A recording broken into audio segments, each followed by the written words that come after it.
sing it one and all. Join in the chorus, North Melbourne's on the wall. Good old North Melbourne, they're champions, you'll agree. North Melbourne is the team that plays to win for you and me. Welcome back, Shimboners. On today's pod, we will be going through our crystal ball predictions made all the way back in February, and then also going into review a record equaling 23rd straight win for our all-conquering Roo girls. To help break it all down and go through some embarrassing predictions, as some may be, to look back on, we've got the Big Chief and Frog joining us, boys. Welcome. Thanks, Baz. Great to be back. Thanks, mate. I'm not sure I'm looking forward to some of those predictions I made, but we'll see how we go. Well, before we get into it, let's talk a little bit about the delistings that have come since we were last recorded. If you've got any thoughts, I mean, Tucker we all saw coming. Payne, Geordie Payne, very stiff, I reckon. Yeah, I reckon he'll be playing for the Devils in the VFL next year. Oh, I was driving over, I thought, I'm going to say that as a bit of insight, but you've stolen it off me, so Well, don't fantastic. think, do. And then Will Phil, someone we all love very much on this podcast, a proper North Melbourne person. We've loved the way he's adopted the Kangas and his use of the Shimboners. His involvement in the AFLW has been awesome. So very sad to see him go, and hopefully he gets an opportunity elsewhere. Yeah, pick 3 in the 2020 draft, which looking back is a horrendous draft. And, boom, it showed up on his doorstep and gave him the jumper on draft night. And he pulled the jumper and he kicked that first goal.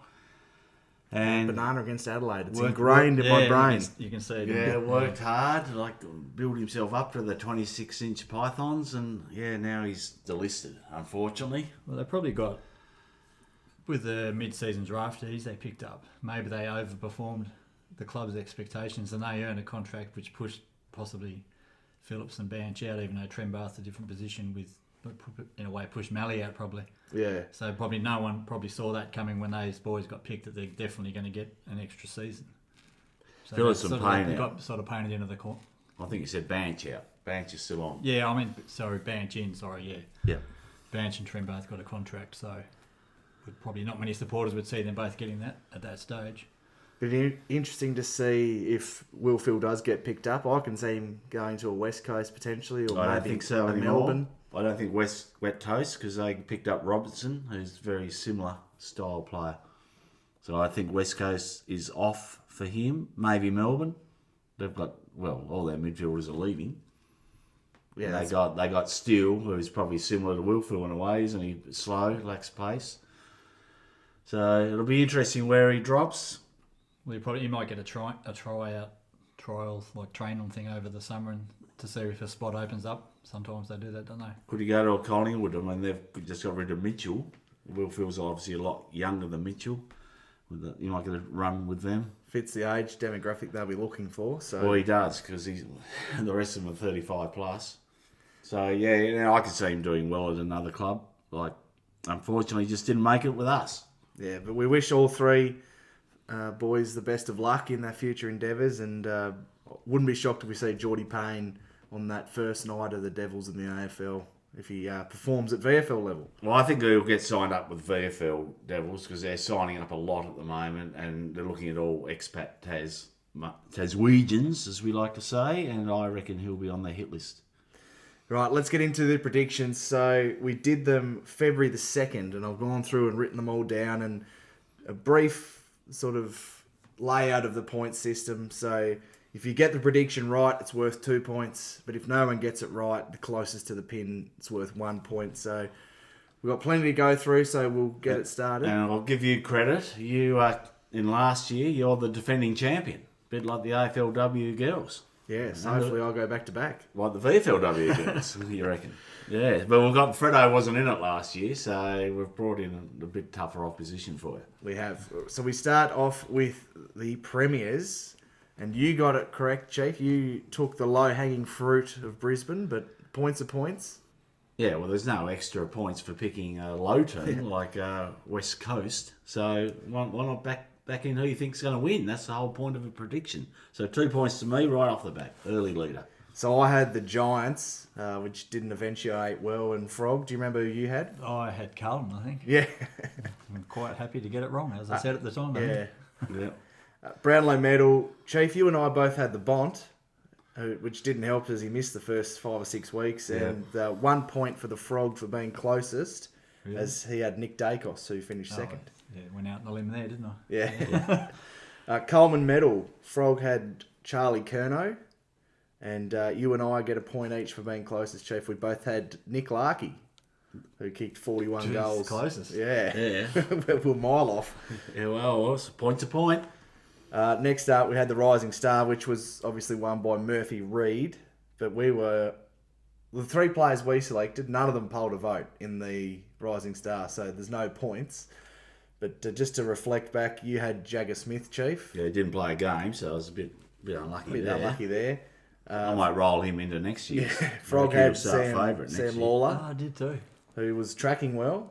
And I had Foss, who somehow didn't poll a vote because I thought he had a really good year. Yeah, a bit unlucky. Anyway, move on. Let's have a look at the surprise All-Australian. So we all picked PC. And, well, Well, we should all get a point with the Yeah. restriction. I'm giving us a point. Eesh. no, you can't get a point. The category is All-Australian. Was he an All? He wasn't even in the squad. You can't even give yourself a cheeky point there. No, he should have been, though. Only missed 3 games, didn't he? 4. 4, yeah. Missed 3 and had a couple of quietish, but about 17 really good games. Yeah, Very he good was games. unlucky not to make the squad. It's He just was. that bottom 4 tax, I suppose, and North tax rolled Yes. into it. So then we had to pick a surprise All-Australian from another club. See how you want to grade these. So, Chief, you had Kitty Coleman. I think he played 2 or 3 games. Injured all all year. year, so gee, injuries have cruelled me, but Oh, I'm leading. I remember who I had. It was Sam Darcy, wasn't it? Yeah. So I think point to Frog because he made the squad. Or Yeah, okay, yep. do you think that's fair? Yeah, I think that's fair. And I had Josh Tracy. So, yeah, not good there, Typhoon. Let me down. Right, score update. I'm leading on 3. The Frog's on 2, and you're on 1. But this is what you did to me last year, and you came home Right. late. So the next prediction category is first coach sacked. Now, Frog had Luke Beveridge, Oh, yeah. I remember that. which he missed the 8, so you think he might have been, but no. No? The Chief had Ken Hinkley, and about a week after we did the predictions, the succession plan was announced. I put the point. I've been holding on to that point all year. There's no point. I know, but I thought I had it wrapped up. Yeah. And 2 points to me because I had Simon Goodwin, who ended up being the first coach sacked. So, Well, Beveridge should be with that squad. yeah. Yeah, and I 100%. think Ken, he was virtually sacked. He was sacked with they didn't want to pay him out, so they kept him on. I'm a bit unlucky. Well, bad luck. Okay, you're making the rules. It is unlucky, but bad luck. Yeah. I'll put a little asterisk there. I think if there's a tiebreaker, I'm coming back to that one. So the next one we had to predict was our first win. Now, we all got that correct. We all picked All right. round 2 against the D's, and just to cast our mind back, it wasn't the lid off then, after we had that massive 59-point win, I think it was, Yeah, against the D's. with the last quarter to just watch on replay. Yeah, it's like watching the AFLW side. Just sit Yes. back and relax. They spent the next week in their own bathwater, didn't they? I think so. 2 months. We had to predict how many wins. So, Chief and Frog, you both selected 10. Yeah, well, A bit off. a bit off. I had 8. So, low balling's paid off. Yep, 1 point to you. I think I was almost hinting towards 12, but I rolled it back to 10 to be a bit more realistic. And gee, I thought, I thought 12 was our best case scenario Yeah. if we won every game we were capable of winning. like when we're in front against Essendon and etc. etc. Port Adelaide and should have beaten Brisbane. The Right. eventual premiers. Score update, you've taken the lead, 6-5. And Frog, you're on 4. There you go. That's pretty close. How many more we got? A few? A few. Good. We've got some listener questions coming up that we predicted. So these were the ones that we had set. Goals too, haven't we? Yeah. Things. So I haven't graded this one. We can have a bit of a group discussion. We had to predict who was the Roo under the most pressure. So these are a bit subjective. So Frog had Cam Zerha, Yep. which was due to the fact of the big contract that he'd signed and some of his inconsistency past seasons. Most pressure to what? Just most pressure. Well, under the most pressure to perform, I think. Okay, yep. Because of your contract Yeah. or your money, or both or whatever. You had Willfield, Chief. He's just been delisted. I think I am the clubhouse leader on this at the moment. Yeah, and I had Elmac, who ended up having a really good season. So I'm withdrawing my name from any potential points. But I think I deserve 2 there. Well, he's been delisted. Righto. And he played, 13 old game? 9 to 13? Something like that. Yeah, what are we going on though? That they Who was under the most they- pressure? They're under pressure and they succeeded, or they're under pressure and they crumbled. yeah. Well, I think when you're under pressure, it's how you perform under that pressure. That's how I took the question. All right, we'll keep rolling on. Next, we had breakout season. So I had Josh Godo, who didn't play. You only break a few things. Yeah. You probably stretched a few muscles.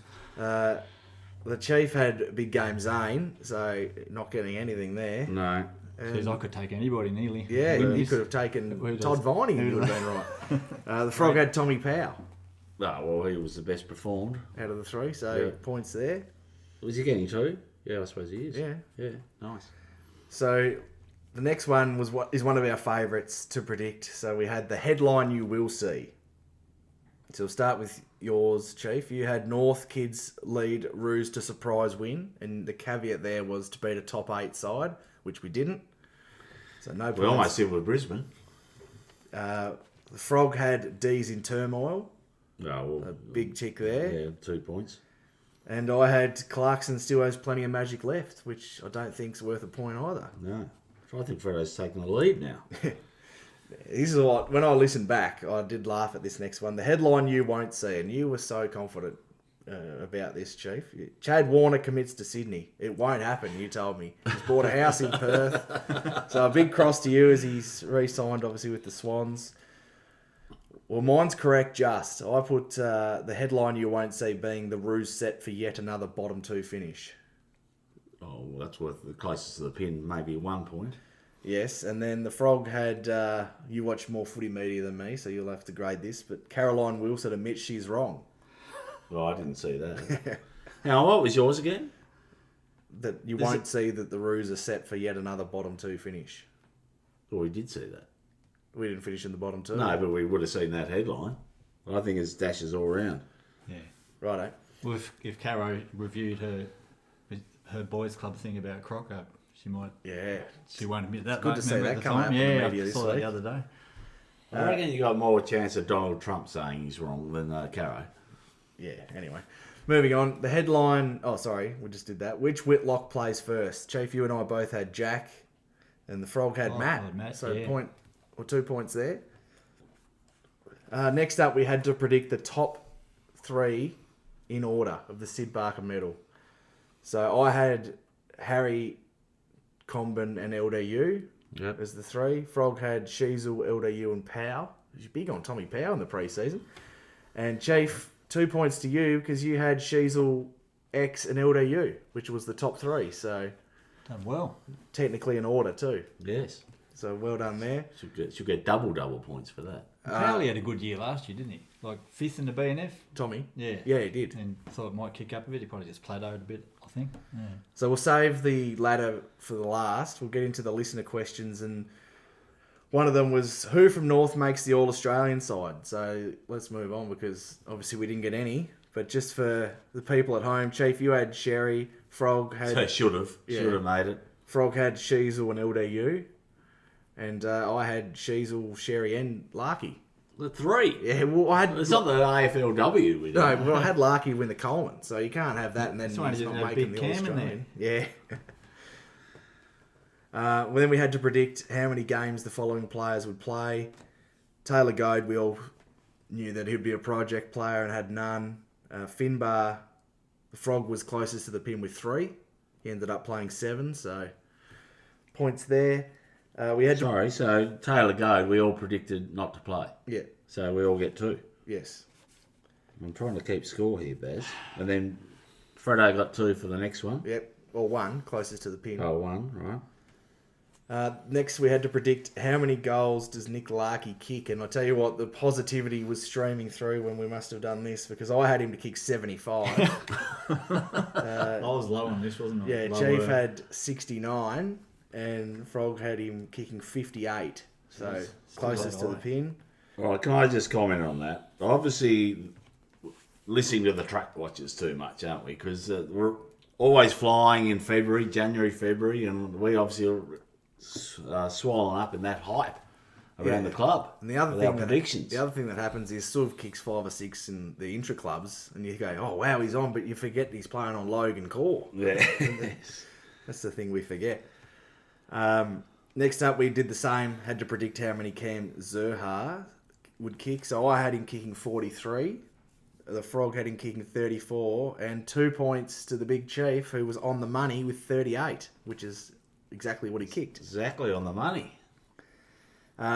Next question, we had a bit of a joking one from one of our loyal listeners saying, what round does Clarko get fined? So Frog had none. I had round 1 because the AFL was just dead set against him, and you had round 9 because you thought the middle point of the season you get a little bit frustrated. But obviously no fines for Clarko, so that is fantastic. So round 9 it would have been due to get one by after the start we had. Yeah. So the Frog gets 2 for that because he Yep. got on the money. Got exactly right. He behaved himself. He did actually coach from the boundary too a couple of times, Yeah. didn't he, at the end? Didn't see the Let big out. holding the ball No. like he loves to get out.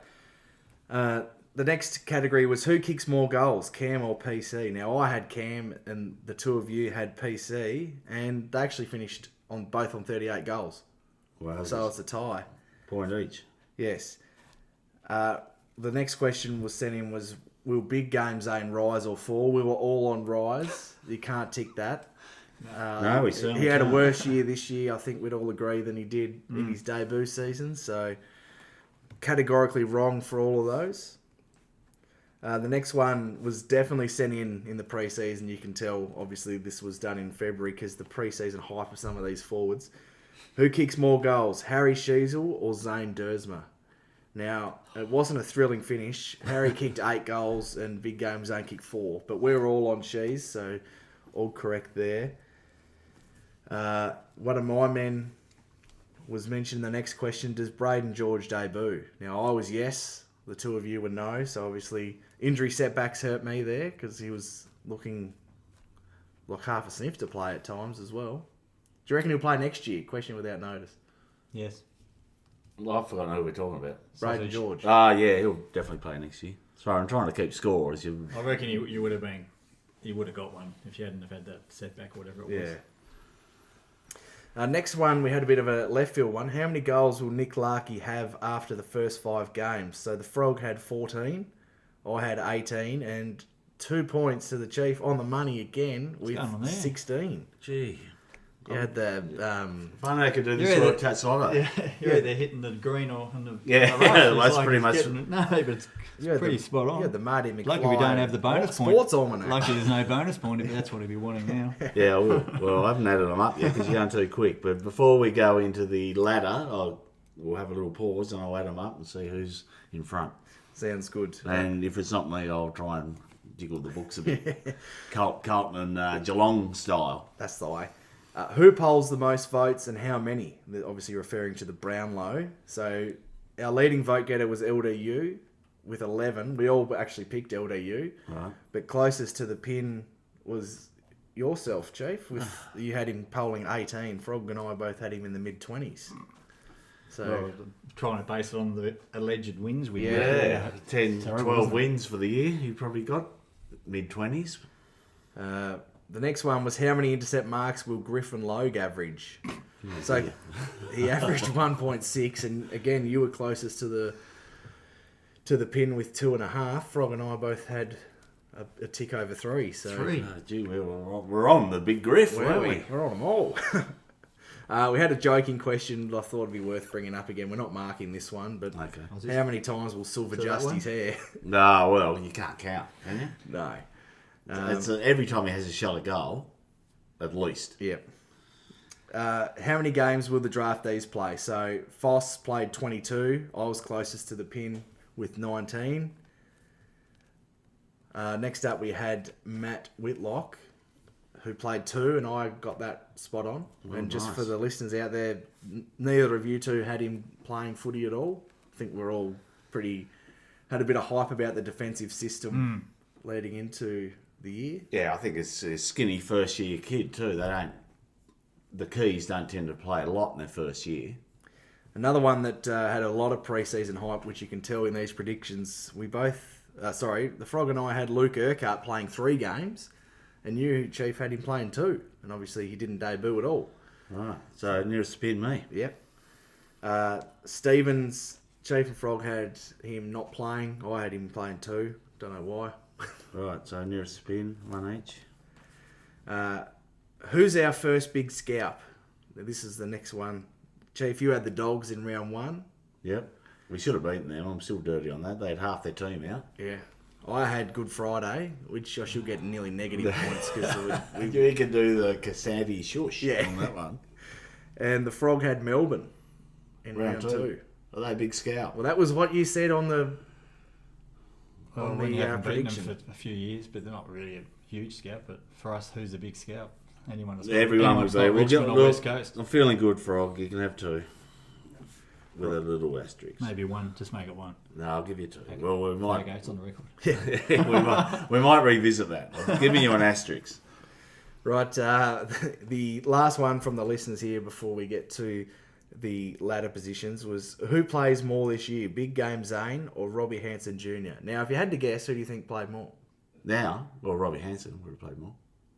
Yeah. Oh, did he? Yeah, Yeah, he did. I couldn't believe this when I looked No, it up. He what played is- 12 games this year. Yeah, he Zane played. played about 5 or something. 10. Oh, did he really? Yeah. They played 10. That's Yeah. more than I thought. He had he a few played. subs as Yeah, well. he They did. both did. Hanson was subbed for a good run in a It's row, about wasn't 6 he? weeks That in a was row, his yeah. speciality there for a while. Oh, God, thank God that rule's gone.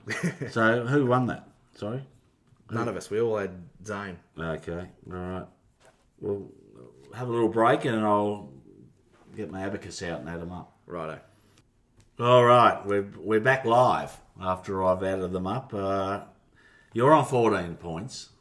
You're a fair way behind the Frog, who's on 23, and I'm just ahead on 25 as we come into the last quarter. Right, so I'm going So to... you're going to make a big comeback like last year? Do you I reckon? wouldn't How have thought. confident are you feeling? None. I'm 0% chance, I All reckon. right, okay. So we'll fire through these later predictions. We'll just go with who was the closest. We won't read it all out. But Adelaide obviously finished first. I was closest to the pin with them finishing 10th. That's how far off we rated them. Brisbane finished third. The Frog was closest to the pin with them finishing second. Carlton finished 11th. Chief, you were closest to the pin with 6th. Frog and I both had him in the top 2. Yeah, geez, that's age like milk. Collingwood finished 4th. The Frog and I were closest to the pin with them. We both had them in 8th. Essendon finished 15th. Frog and Chief both got that bang on the money, so 2 points apiece there. Fremantle finished 6th. Two each it was. Yeah, 2 each. Oh, sorry. You and I, because Yep. we were on the... I wrote that down wrong for those who are listening because we're not on video. I wrote 1 and I should have written 2. Clerical errors, oh goodness. Freo finished 6th. Frog had that bang on the money, so 2 points there. Oh dear. Yes. I'm going to get overrun again in the last quarter. Just a quick update. The Frog has gone on to 29 and I'm on 28. So Frog's hit the lead. For Baz, you're on 16. Don't worry about me. We're almost going to put a line through you. Keep going here. Geelong, who obviously finished second. Chief, you were closest to the pin. You had them in third. The Gold Coast Suns finished 7th. Frog was closest with 11th. None of us rated their chances. Been burned too many times by that bridge. The Giants finished 5th. Frog and I were closest to the pin. We both had them finishing 3rd. Hawthorn finished 8th. I was closest to the pin. I had them in 7th. Melbourne finished 14th. Well, Chief, you and I both get a point because we were on either side of that. Okay. I had them in 15th. You had them in 13th. North finished 16th. Obviously, we all supporters know that. The Frog and I both had them in 13th. We're closest to the pin.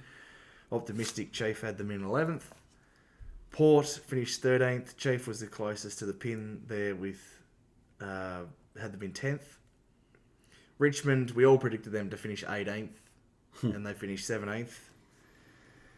Sydney finished 10th. Frog was closest to the pin with had them in 9th. St Kilda, we all predicted them to finish 16th. They finished 12th. The Doggies, they finished 9th. Now, we all get a point because you and Chief and the Frog had them finishing 7th. I had them finishing 11th, so 2 either side. And West Coast finished 18th. And Chief and I both had them in 17th, so we split a point there. Now, don't want to put you on the spot, but have you got the final Well, calculations? yeah. You've ended up on 24, a distant third. I've ended up on 35, and once again have choked because the Frogs come home with 36. It's away on the siren. One by a point. So I don't know who invited the Frog to be in this game because I'd have, if it was just head-to-head, me versus you, bit of match play, to use golfing terminology, I'd have flogged you. But well done, Frog. First year, 1 for 1. So just for those who didn't check out our predictions last year, you also had a big lead and lost by a vote. Yes. A point, sorry. I did. Back-to-back years. Yeah, I know. Choke. Just got the collie wobbles. You got Brad Scott coaching you. Yeah. Well, it's an easy fix. Yeah. It's an easy fix next What is year. That's what Brad Scott used to say. For those who remember when he coached us, it was always an easy fix. A couple of setups around the stoppages and he'd fix it next week, but it didn't last long. Right, that's enough of the predictions now. Let's get into some real footy. Can I chat. do the intro? Go for goal. Can I introduce the reigning, defending, undisputed, undefeated, record equaling champions, the AFLW Kangaroo Girls? So another impressive performance down at North Hobart yesterday. Just 4 quarters of brilliant football from the girls. I mean, at times we were challenged. St Kilda are an improving side, and we were speaking off air that they did challenge us at times and didn't really go away from their game plan. Some teams we play flood the numbers back to try and bog it down, but they challenged us with some of their ball movement, particularly out the back. Do you agree? Yeah, that contested possession was okay, compared, probably matched us for bits, but we were just too good. I thought our defensive setup, when they won the ball in their back half, even on a turnover, you could see when they actually panned the screen wide that we were set up really quickly, and that's what we need to do in the men's, because they just set up so quickly, and a smaller ground, as we spoke about on the preview. It's easier to do, but they do have less numbers as well, because there's only 16 aside. So they just really transition from offence to defence really well. They structure up, so we've always got someone back there, so when they do get the quick turnover, the best option is really wide, and that just suits us, because then we can really set up and shut that next kick down. So I thought that was really good from us, but we'll obviously go through a bit more on the team structures and the game plan and everything, but I thought that was the main difference in the two teams. Well, let's start with the news prior to the game with Ella Slocum making her debut. Frog, what were your thoughts on her first game? I thought she was quite good, especially early. She got involved and a couple of score involvements, and I think in just that background of actually playing footy, probably most of her life, I guess. Like you can see, she just ran to the right spot a couple of times for handball receive and dished it off straight away. And the other thing to remember, she hasn't played a proper official game since 2023, I think, because they just play scratch matches against like the other team's leftovers, which is just be like having a kick in a park, to be honest. There's no real heat there. Oh, she would have played a practice game for North like pre-season, and I think she did okay in that. So to come in, it's good to get her a game in the season. Like something could happen. You saw what happened with Wells. Something might happen in the final. She might have to come in and play a final. It's good to get at least one under the belt before then, and she might even hold a spot if other people get rested this week as well. So, and hopefully she sticks around with the club. But it's hard, be frustrating to spend 2 years basically spectating after playing. All your under 18s, you're basically just an emergency. Yeah, and she's living interstate as well from WA. So good on her for sticking it out for a couple of years. But hopefully she sticks around. But yeah, I thought she showed enough. I hopefully, keep her on the list. And it's a hard team to get into. That's the good thing about it. That's why we're sitting undefeated. But once you do, the reward is high. Yeah, It is. Well, she could be a premiership player if things went her way and continue to go our way. They'd have to just look at, Shannon last year played a few games but squeezed out, and Martin as well, who not there this year, and Bogue didn't play at all, and they've hung around and don't get the rewards, and Tripodi the year before. So such a good culture they've got there. They probably hopefully stick around and know their time will come with some potential retirements over the next couple of years, I suppose. Well, Ruby's a poster girl for it. Didn't make the losing grand final team, but next year comes in and cements a spot, and just one of the first picked, I'd suggest. And it's hard to be one of the first picked, but she's in the engine room as currently the number one extractor. She is. Let's talk about some other moments I'd go Ash for the number one extractor. that I really liked. There's only 2 extractors, Fredo, if you listen to the pod every week. Ash is above extracting. She extracts getting in the league. Gets at the end Yeah, of the I know. well. She's very good, both. and that's not Gets the debate we're having. But we've nicknamed Mia King and Ruby the extractors because they get it out to the A+ graders. And let's talk about Vicky Wall. I want to talk about her first quarter. So many smart tap-ons to create space from other players, get them in better positions, and just the wrecking ball that she is. And I thought was probably her best game of the year yesterday. I thought she was really impressive. Yeah, so did I. I thought she's very good. And that booming left foot is just an absolute weapon because you can get over the lines, the layers of defence. And we've got pace in the forward line. You can run onto it. As we saw yesterday with Blah Blah having another impressive game, 13 disposals and 2 goals. Yes. The other thing Wall does well as well is just tap the ball on when it's unable to grab it because you probably get caught or something. She just gives that tap. Well, she had like 3 touches, I think, early without actually having a disposal, I suppose, and that's been obviously the club would notice that, and also with the left foot, like she's really good at shrugging half a tackle as she kicks it when most of them girls haven't got the strength to, like league-wide, haven't got the strength to do that and still hit it like 30, 40 or even 50 metres. Even if it's not precision kick, it's just out the back, which suits us anyway. We'll let the talls or the smalls go to work. So she hit up at the ball really well yesterday, I thought. And I want to get your thoughts, Frog, when you were watching Emma King yesterday. That first half, my goodness me, was she on fire, taking huge clunks. Well, it's like having Corey McKernan taking contested marks on the forward line. It's just she wasn't dropping anything and kicking pretty well for tricky conditions, I thought. So definitely cemented the spot. I don't know if it was really up for grabs for anyone else at the moment. They really need her as that second ruck / extra forward, don't they? I think. I don't know when the others come back. Yeah, well, obviously such a star-studded side. I wouldn't say she was in the top sort of 12 to 15. No. But probably needed that good game and it makes the other team think, Randall they didn't even use as much, but I mean she's a really good decoy and will do that defensive and just hit the contest hard as usual anyway.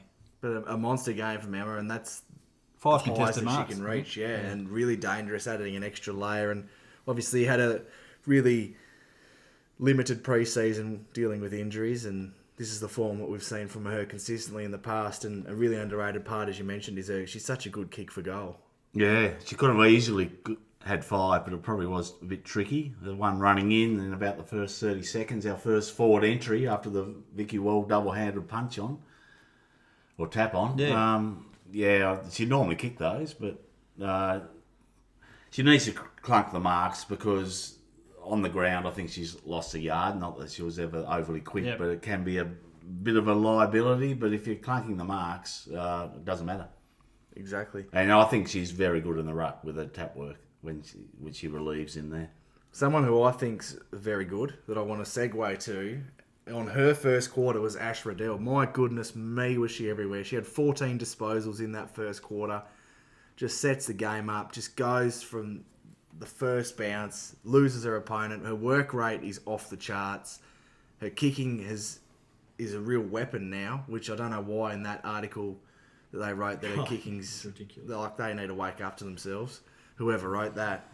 But she was massive again yesterday, and I don't know about you guys, but I think Jazz a little bit slow to start again, which is becoming Her a bit first of a theme. quarters are a bit of a I think worry. she had 7 still. Yeah, Like, well, she it's was just pretty not. Yeah, good. But when it's good, but not great. everyone looks slow compared to Ash when she's having 14 in the first quarter. Yeah, well, she was. Well, if it wasn't for King's dominance, she was best on, wasn't she?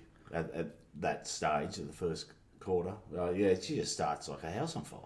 And just another 40-plus game for her yesterday. Fantastic. I'd like to know how many kicks she had on the left, because I can remember quite a few. Like that's as we've already spoken about on this pod. She's added that to a game to take it, elevate it even further. That she doesn't have to try and get back onto her right. She'll use her left. Just makes her more of a weapon and an A++ player. We saw some positional changes as well yesterday. Kate Sheila playing in the back line. I think AGM was off half-back for a little while as well, it seemed, on the Yeah, she seemed to be, didn't she? It was hard yeah. to tell whether she's on the wing and pushing back or if she's just starting off half-back occasionally. I don't know. Well, I don't mind that. It's good to get the other look at her playing a different position and learning off Ricky, hopefully, and obviously she's not going to stay there, but in the future that might be another option for her to play there. Exactly. It's a valuable experience, and with Kangas having a rest and Jenna as well, there was the opportunity to trial a few different things. Sheila in the back line could prove pivotal if the likes of Melbourne or Brisbane with taller forward lines get going against us, and we need to put her back there. Like we've seen in game, she goes back for 5 or so minutes, but if she needs to go back for a longer period, it's always good just to... And she's got a fairly good turn of pace as well when she's running with the ball, and a pretty good kick as well. So doing a bit like Coney has, I suppose. Obviously not the same stature. But. Yeah, thanks for delisting her, St Kilda. Appreciate that one. Yeah, I can't believe it. They delisted her. I thought she just left. Yeah, so I didn't realise. Carlton delisted her. And St Kilda, we traded to St Kilda, I think. Yeah, I think you're right. She was their co-captain or something, wasn't Yeah, she? she was. Yeah, but And Carlton best and definitely fairest delisted player. her after two years back in the early days. So Yeah, you're right. I wouldn't have thought St Kilda were in a position to delist the player at her standing. And centre half back, she played. That really good. Took a lot of good contested intercept type marks. Her kicking across the ground was a little bit shaky. There was one where she bounced about twice to O'Shea, or I think it was. But then she also, in the last quarter, did a really good cross to O'Shea, like diagonally from one wing to the other. So maybe it was just a little bit of nerves in that position. She kicked one to Jazzy Ferguson, who had to take a contested mark when she was going sideways across the ground. Yeah. I don't think that's the play we want. We want open players. We don't want them taking contested marks when you're switching. But I thought she was really good. As I said, contested marks, intercept marks. And I like it. If we come up against, especially if Emma King can maintain that marking form forward, I wouldn't mind seeing Sheila back. yeah, definitely worth looking at again, I think. Yeah, depending who they got. Our probably only weaknesses is really tall backs. Yep. Who can take a mark or get a big fist in. It's a great weapon to have, though. Well, once we get control of the ball, we're normally pretty good with it. So if we can get it at half back, controlling the ball against, as you said, we haven't come up against Melbourne, who've got some taller players. We'll no doubt. We'll probably play. We're just sneaking into a little preview. We'll probably play Hawthorn 2 weeks in a row. We might talk about that a bit later because we've obviously got them this week, and if we beat them as expected, they'll finish 4th. Yeah. And we'll play them again in the first final. Would you expect many to be rested this week? Would you want to go there now? Yeah, why not? Well, I think, obviously Vicky Wall will be out, injured. Gat, do you bring her back if she's ready? She'd want to be 100% ready to bring her back. I think she's a very important player who we're missing. I'd rather play at 50% game time now than bring a fresh... I think she was bang pretty into a close last qualifying week. They final. wanted to give that extra week, I think. Yeah. It's a Just to make 5-day it break. perfect, and then, I mean, obviously, Carney and Bruton will come back in. Who goes out? Wall goes out. I'd be giving Sheila a rest. Yeah. 5-day break. Yeah, that's right. And one of the older players. I'd be thinking about Kim Rennie as well. Yeah. Well, a couple of them might have just managed through the game. Yeah. It's hard, isn't it? It is They hard get because you a want bit to of keep winning. continuity as well. And we'll With play some- Hawthorn twice in a row, so you don't want to lose. It'll be a bit like when in the men's we played Richmond and we rested all those players. Do you remember? I do. We played Richmond in round 22 and then came up against them in the first final, and Jared White. big Jarrah Waite just What did he turned it on. 9 players or something? Yeah. Yeah. And then they changed the rule. Now the North forcing the AFL to change the rules. Yes. While we're on that, Brad Scott, just tactical. That was a really good tactical move by sending Jacobs to Dusty. Yes. And they expected it the week after. He went to Cochin, and Cochin's still living in his pocket. But anyway, I've got off track here. Let's get back onto the girls. Yeah, so how many do they rest? we want to keep going with the winning, but a 5-day break, I think there'll be a couple. I think good call, Sheila. Rennie, I'm not sure about. She's in really good form. Her follow-up tackle work reminded me of the Big X. Again, just following up, wrapping them up, got a couple of frees from it. And not to pump our tyres up. Presents up well in the middle of the ground. Yes. Not a lot, but enough to give the option there, and she doesn't sort of rush the disposal. She's improved a lot. Like, it's good to see players that are, in the latter half of their career. But she's about the same age as King, isn't she? Like, the improvement of that team to willing to all improve, even like Garner and Riddell. Like, Garner's averaging close to 30, well, if you didn't have the injured game. And like you said, you probably don't think she's done much. Then you look and she's had 7 disposals, because I think she's just not there, and suddenly she gets it 2 or 3 times in a minute. And because she flows through the contest so elegantly, for lack of a better term. It's like you're seeing it in slow motion. You see that live down here when they were here a couple of weeks ago. How she just did the fake, and then it was like watching Michael Jordan in the paint, like just faking. Everyone's like, where's, and suddenly she's already kicked it. Or she changes the type of kick mid ball drop. Thinks, oh no, I'll just tap a short one in instead of kicking it long. She's unbelievable, really. Well, they both are, those two midfielders, but they've gone to another level. I don't think anyone could see that coming.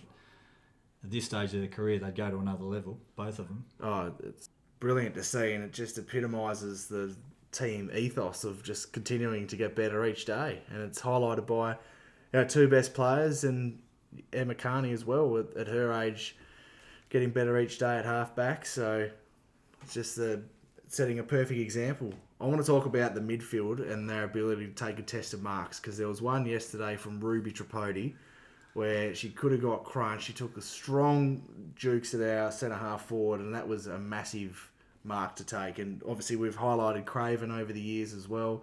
We'll touch on her game in a minute, but it's just so impressive, their ability to take important big marks, and that's going to pay dividends in a big final. Well, I'm glad you brought that up, because I had that written down. And if you think all year, our mids have often found Ruby around that 40 or 50 from goal, because the opposition obviously are flooding back, and she's smart enough, and our mids are smart enough to then use her.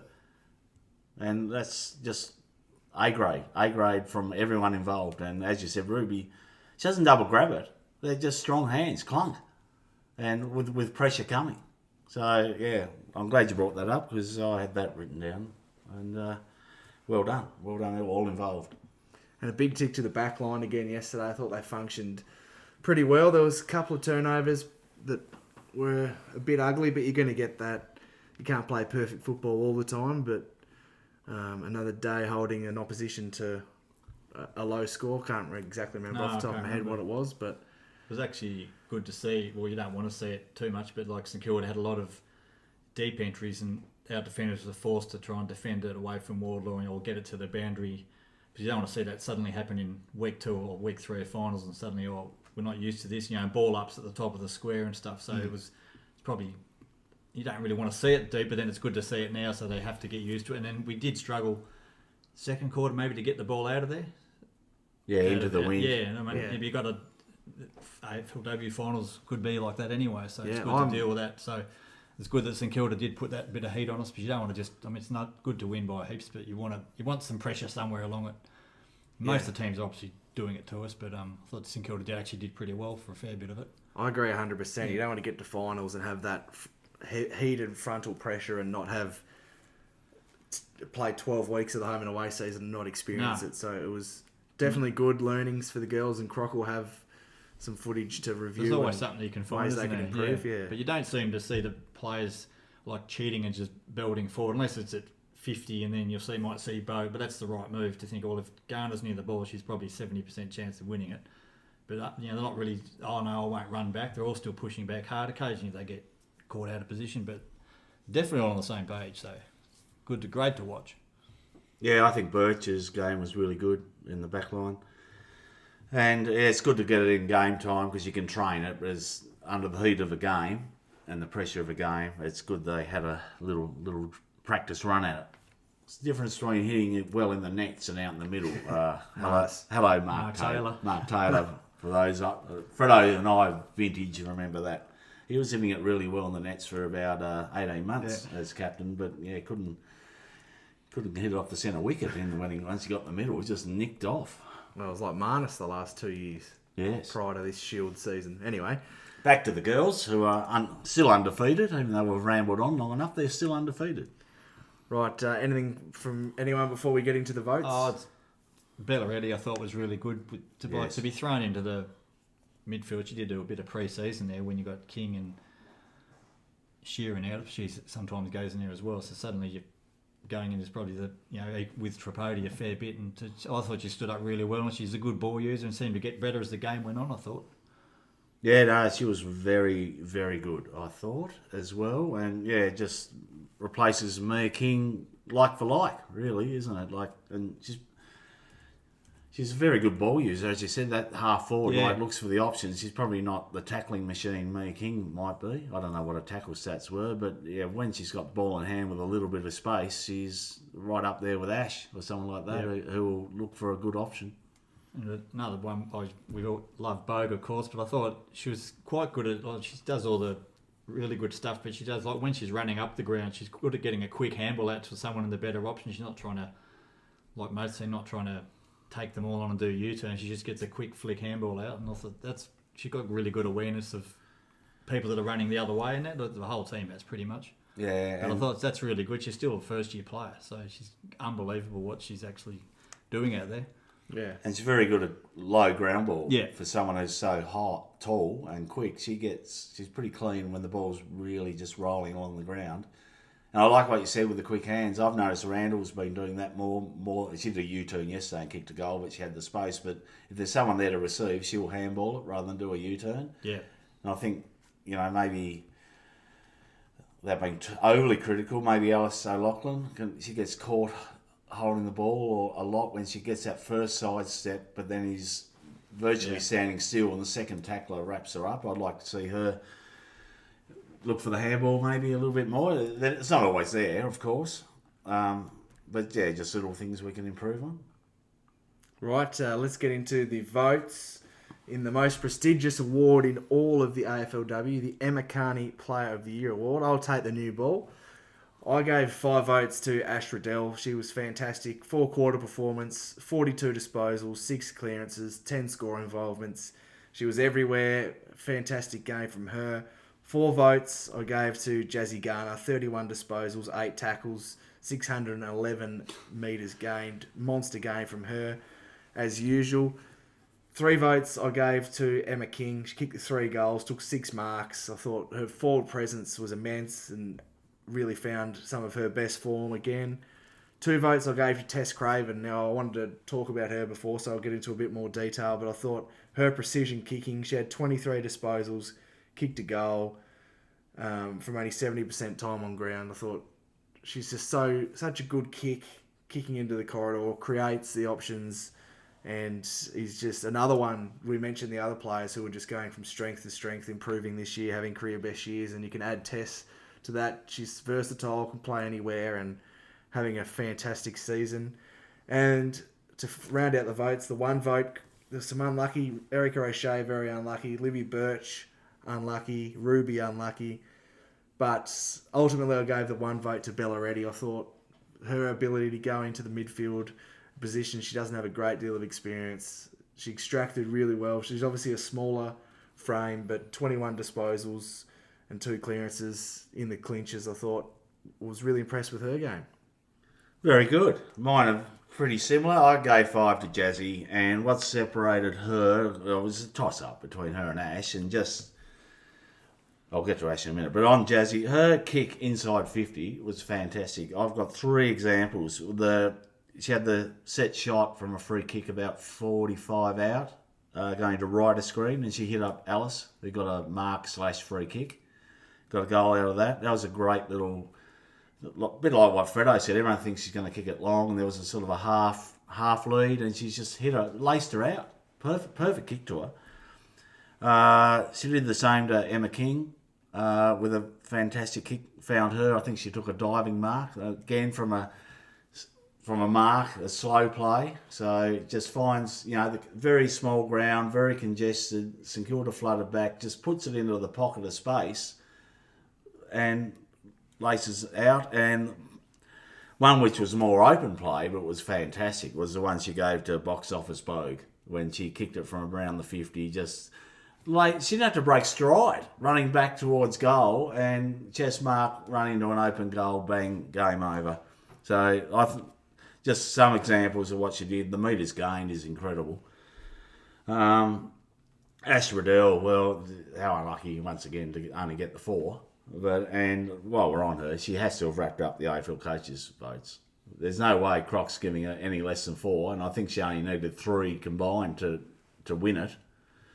So she'll have that wrapped up when those votes drop, no doubt. I reckon she'll get at least 8, if not 10. Somewhere between 8 and 10. Anyway, King, fantastic. Who was it, Fredo or Corey McKernan? Yeah. Yeah, it was like that, just clunked them, and could have easily kicked 5 because she's a very good shot at goal. We kicked the 3-2. O'Shea, I thought she is the only one who really all day gave us a really good drive out of the back line, took it on. Didn't have the bounce, which we got some feedback in the comments from last time because she did have a really good bounce, and I think that's her only one for the year. I think that's might be the only one for her career. Yeah, but it looked good when she did it, didn't it? So if she can master that skill, she can gain even more meterage because she can only run a 15 and then have to kick it. And the kicking, once again, was very good. So I just love that run, and with no Emma Carney there, it was all left up to her to run it out the back line. I think Shannon tries a bit. She gives good overlap run for the release handball, but Ricky can just burn anyone off. So I loved it. And Vicky Wall, little taps, contested. There was one stage where she beat 3, 1 on 3. And just tough, that booming left foot kicked a goal. Unlucky. I think everyone you've said, Eddie, probably the next in line, and then Livy Birch. But yeah, it's just a nice problem to have where you got to try and get 8, 9, 10 into 5. 21. Or 21 Just into about 5. arguments you could make for nearly most of them, couldn't you? Well, there's role players. Yeah. I'm sure which you don't always pick up watching on TV. Or people are just playing a really good role that aren't going to get high. Amy Smith's another one. Like every week, 22 possessions, plays a role, does really well, wins 1 on 2s. She was another good player. She's having a phenomenal year. Let's have a look at the top 10 then. We've got a tie in 9th with Kate Sheila and Libby Birch on 13 votes. In 8th, Tess Craven on 16. A tie for 6th with Mia King and Amy Smith, both on 17 votes. In 5th position, Ruby Tripodi on 19 votes. In 4th, Blaheem Bogue on 20. In 3rd, up into the podium, is Erica O'Shea on 21 votes. In 2nd place is the GOAT, Jazz Garner, on 65 votes. And our leader still remains Ash Riddell on 76 votes. Yes, very tight at the top. Right, before we go... And they've blown the rest of the field away, haven't they? They have. The rest of the field are quite congested because every week there's different players popping up, which is what you want. They can't just sit on 1 or 2 players. I think they tried to sit on Jazzy yesterday. Yeah, someone was following her, but they can't. She burns them off. She's so much. Well, I shouldn't say so much, but she's definitely fitter than she was the whole team a couple of years ago, isn't she? Yeah. She'll just power forward, and whoever's chasing is like she's got 5 metres on. That's all you need. And I reckon Erica was copping a bit too of the defensive forward, trying to stop her involvement, but they can't. Very good. I'd just like to comment, and it's not bagging so much the umpires, but definitely at half-time, their coach has told them to pay holding the ball. Because there were a couple in the goal square where we tackle St Kilda players and they've just dropped the ball, incorrect disposal, no free paid. But then after half-time, because I've watched the replay again this morning, they definitely were hotter on it and paid it, which is good. Yes, we all agree. That's about tackling. That's another good point for Ash Riddell. Is 157. She's a very good tackler. They don't break her tackles. She's very strong for a very small sort of stature person. Yeah, that's right. Yeah, she's not just getting easy kicks. She's doing the defensive work the other way as well. It's like setting the example for all those younger ones that are coming through. Exactly. And our handball link under pressure is the best in the league by a mile. And I haven't watched a lot of the other teams, to be fair, but every team we come up against, they're not... Yeah, it's chalk and cheese. It's chalk and cheese, absolutely. Even us 2 or 3 years ago, you'd have Carney, Garner, a couple others, do one handball, then just kick it forward. Now it's 3 because they're in a better position, not just to get it on. There's someone else overlapping, and a lot of forward handballs for people to run onto, which probably Richmond probably so-called invented a few years ago, but we've taken that to a. Well, ours are better. Ours are out wide. And you'll even see Garner get on the end of them occasionally. Ash will pump it to her, and she'll be running. Who better to run through 60 out than Garner with the ball? Exactly, and it's the composure as well, and the willingness to have a look and not panic and slam it on the boot, as we've seen probably in previous years that we did. Yeah. When the system might have been there, but the execution wasn't. Whereas now it's all And perfectly occasionally, aligned. Yeah, you're right. They will, if they get a mark 60 out, they will think, there's someone in the pocket, kick it. They'll actually, wait, and they'll wait for the lead. So Garner will do it a couple of times, probably nearly ran out of time, but and hit like Chief said before, hit the goal assist up.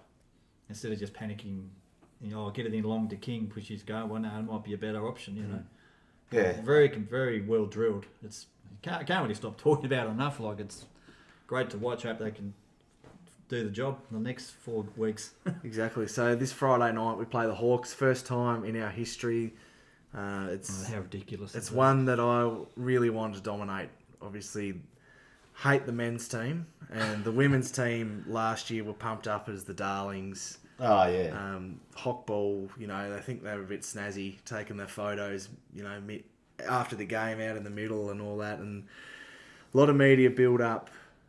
And the media are trying to build up someone to be able to take us down. So I'd love nothing more than to go out and beat them I think it's in Frankston. 70 points or something on Friday night would be lovely. Yes, well, we touched on it earlier. We had a time to think who's in, who's out, who's rested. Obviously, Wall will be out injured. We don't know at this stage how bad the injury is, but even if it's just a roll, isn't it? So yeah, she so she was smiling on the bench. Might tape it up and just go with it if it's not actually injured. Well, I'm thinking first week of finals, but you don't want to flirt with your form either. So it's actually a tough gig. And we've got probably only Gat's the only one who's on the injury list currently, or from previous weeks. She'll be ready to go for sure. Yeah, and So I don't know what the Frankston ground's like, whether it's big and wide, but Gat's pace is just a weapon, and her ball use gives you that extra wing rotation, doesn't it? Yeah.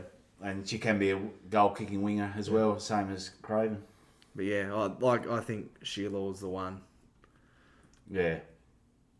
Hawthorn, I don't know enough about them. They've got a couple of tallish, faster forwards, haven't they? Anyway, we'll see. I expect us to win, and it'll be interesting what Croc does, because we want to be cherry ripe. Coming off a 5-day break, if anyone's got a bit of a niggle or tight calf or hamstring, I would not be risking them coming off a 5-day break, but we'll see how they pull up.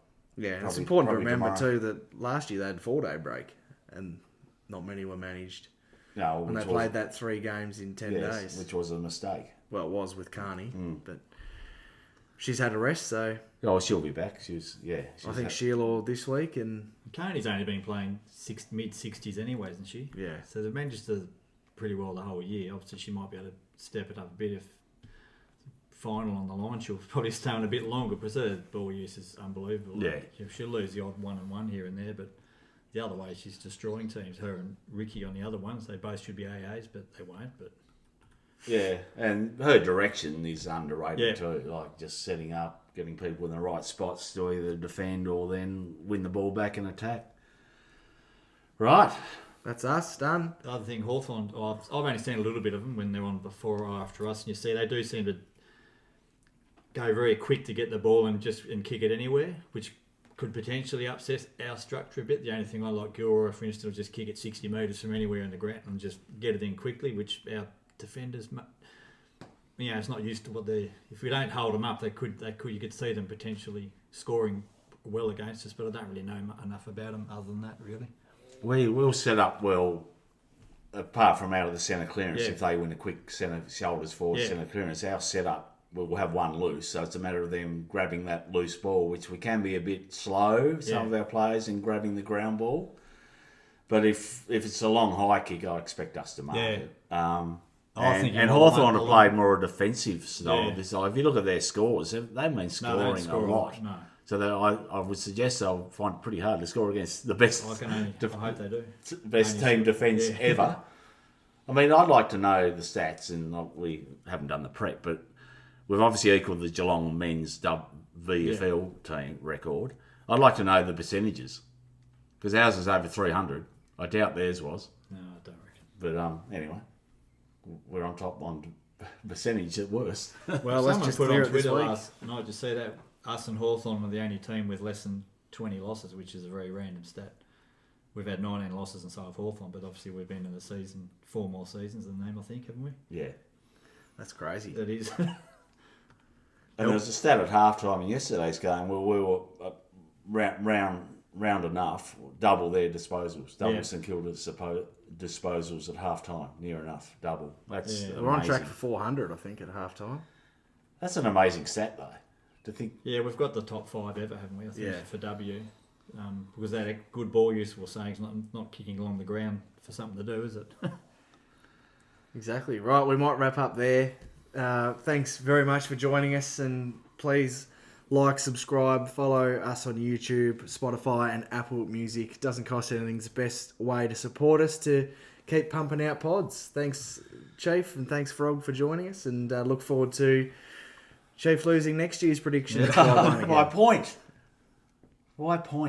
Anyway. All right, you better go off and have a little sulk. Yeah, I will. I'll go and reevaluate. There might be some good listings. Yes. All right, until next time. Kangas. Gurus. So join in the chorus and sing it one and all. Join in the chorus, North Melbourne's on the ball. Good old North Melbourne, they're champions, you'll agree. North Melbourne is the team that plays to win.